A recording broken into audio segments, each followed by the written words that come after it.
Men and women who have served our country were honored during various events over the weekend. Coming up, find out how the Tech campus celebrated Veterans Day.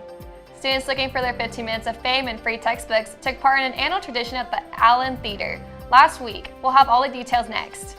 And the Red Raider football team is celebrating after breaking a 4-game losing streak on Saturday. MCTV's Ryan Heller has a look at the game along with scores and highlights in sports. This is the MCTV Weekday Update. Welcome to the Monday edition of the MCTV Weekday Update. I'm Gabrielle Taite. And I'm Sophia Aymond. On Saturday, the United States officially celebrated Veterans Day. The annual holiday gives people around the nation a chance to publicly thank the men and women who have selflessly served our country. That's true, Sophia. And here on the Tech campus, members of Tech's Army and Air Force, ROTC, and the Military Veterans Program celebrated a day early with the annual Veterans Day ceremony in Memorial Circle. MCTV's Nick Hay brings us the sights and sounds of this special event.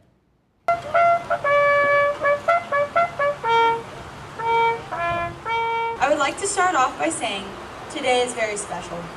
Not only because we have the very distinct privilege of honoring those who have served in this nation's military, past, present, and future, but because we can honor these brave men and women together as a community comprised of airmen, sailors, Marines, soldiers, Coast Guardsmen, and family members. Today, our community comes together to honor and celebrate those who have gone before us and who will come after us. This alone makes today very special. All gave some and some gave all. I'll tell you who gave all. Gold Star families gave all. They gave their most precious gift for our freedom, for our security. And tonight, I want to ask the Caballero family to join me up here so I can present a flag that was flown over the United States Capitol for them in honor of our West Texas hero, Staff Sergeant Virginia Caballero.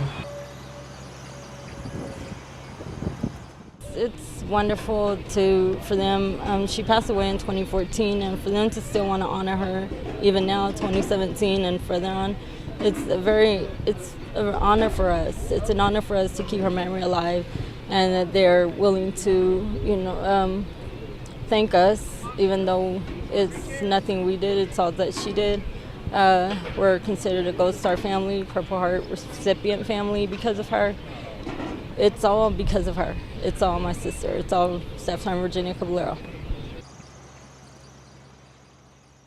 Friday afternoon ceremony was not the only way Tech community could observe Veterans Day.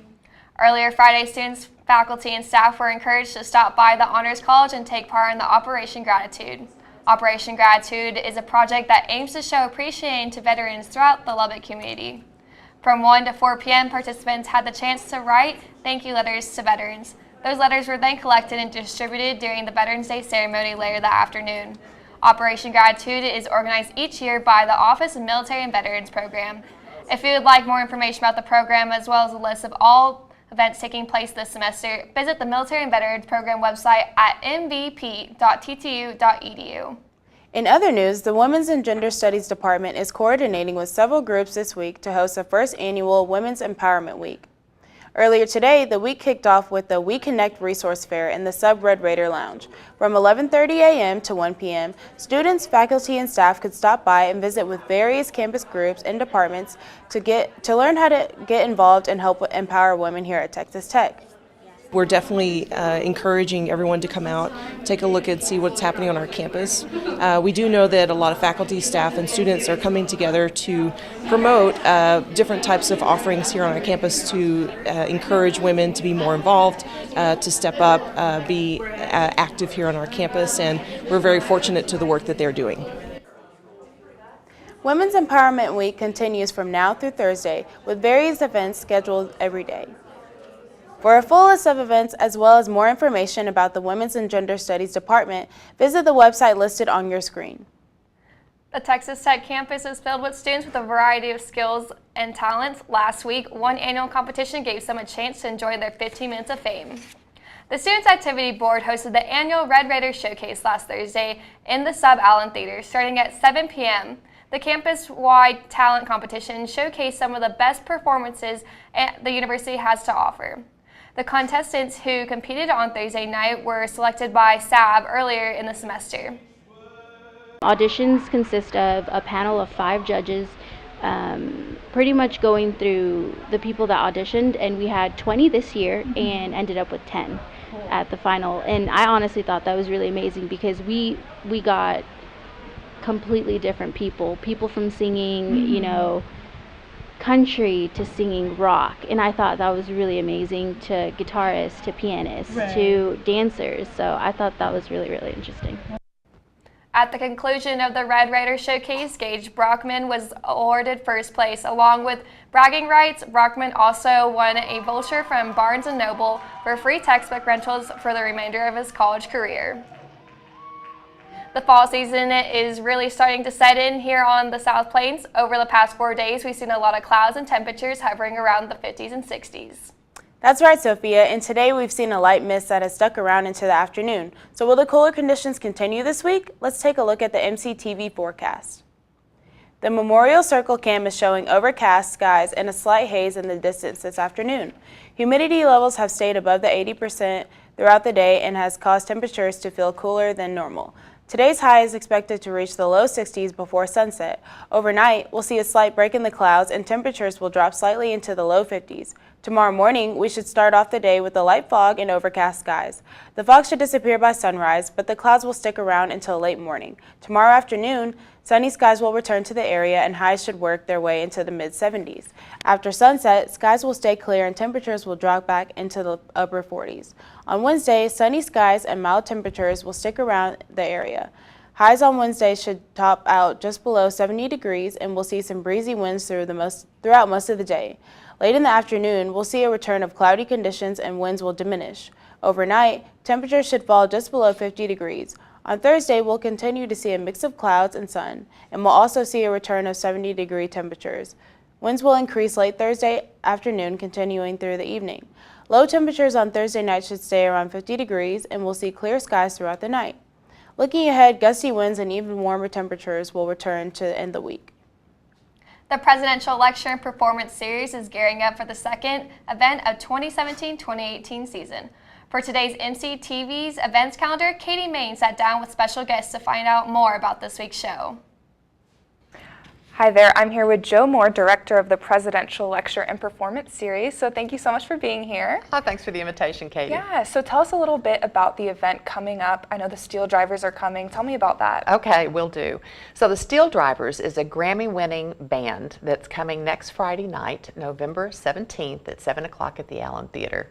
They've been nominated several times for Grammys, but they won for a recording called the Muscle Shoals Recordings, and they are an incredible band. We talked earlier about Chris Stapleton used to be with them, so some of your folks that are listening in, I'm sure know of his music. He had kind of cleaned out this CMA award several years ago, so yeah. Wonderful, so that's very exciting. How can students come? How do they get involved? Tell me about that. You bet. Okay, so student tickets are available for free to all students with a valid ID.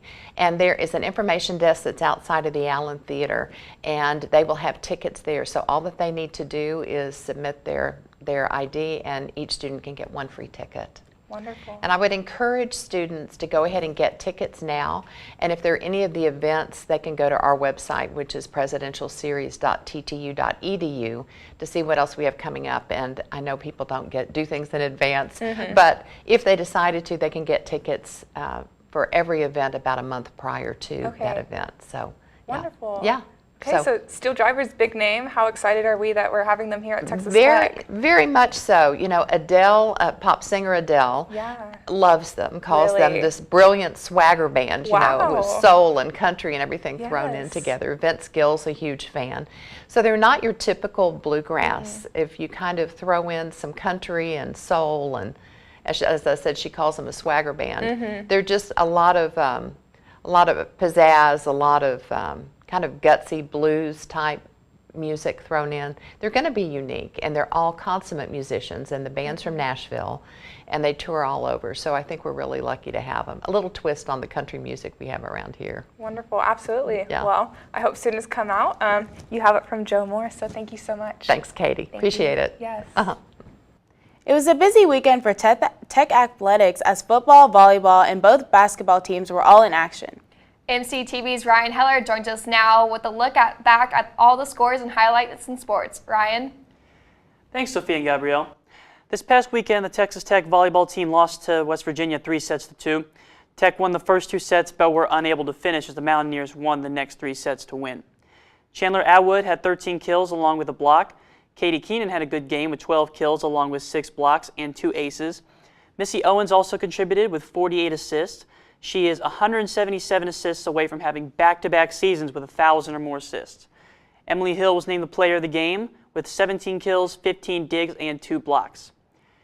The Red Raiders head on the road to face TCU.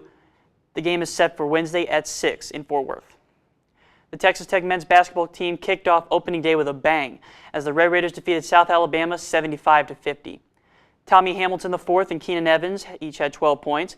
Davide Moretti pitched in 10 points and 2 steals.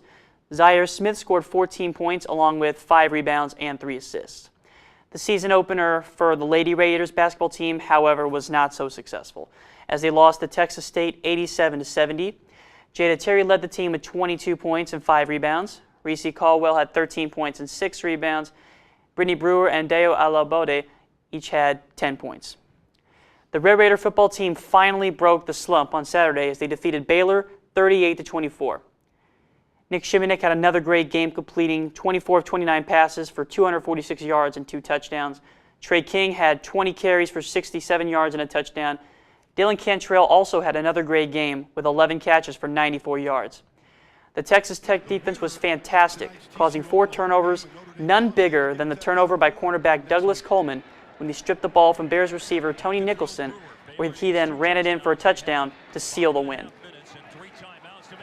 The Dallas Stars came out strong on Friday as they shut out the New York Islanders 5-0. The 3 stars of the game were John Klingberg, Jamil Smith, and Issa Lindell. Goalie Ben Bishop recorded 14 saves on 14 shots. It's been almost a week since the Houston Astros beat the LA Dodgers and won their first World Series title in franchise history. But there is more exciting news coming their way. Astros second baseman Jose Altuve has been named one of the finalists to win American League MVP. The other finalists, along with Altuve, include Yankees right fielder Aaron Judge and Indians third baseman Jose Ramirez. The MVP nominees for the National League are Reds first baseman Joey Votto, Marlins outfielder Giancarlo Stanton, and Diamondbacks first baseman Paul Goldschmidt. The award winners will be announced on November 14th. Also for the Astros, A.J. Hinch is being nominated for Manager of the Year. The other nominees are Terry Francona of the Cleveland Indians and Paul Molitor of the Minnesota Twins. That announcement will be made on November 16th. Both can be seen on MLB Network. Ezekiel Elliott's suspension is hitting harder than expected as the Dallas Cowboys lost to the Atlanta Falcons last night 27-7. Dak Prescott threw for 176 yards but had no passing touchdowns, but he did rush for 1. The running game was almost non-existent as Alfred Morris was the team's leading rusher with 53 yards. Jason Witten had the most receiving yards with just 59. And that's all for sports. Back to you, Gabriella and Sophia. Thanks, Ryan. So, Sophia, do you have any big plans for this week? My plans are just like the weather, light and breezy. That's all for today's edition of the MCTV Weekend Update. Thank you so much for joining us, and be sure to check out ttuhub.net every day for more news. We'll see you Thursday.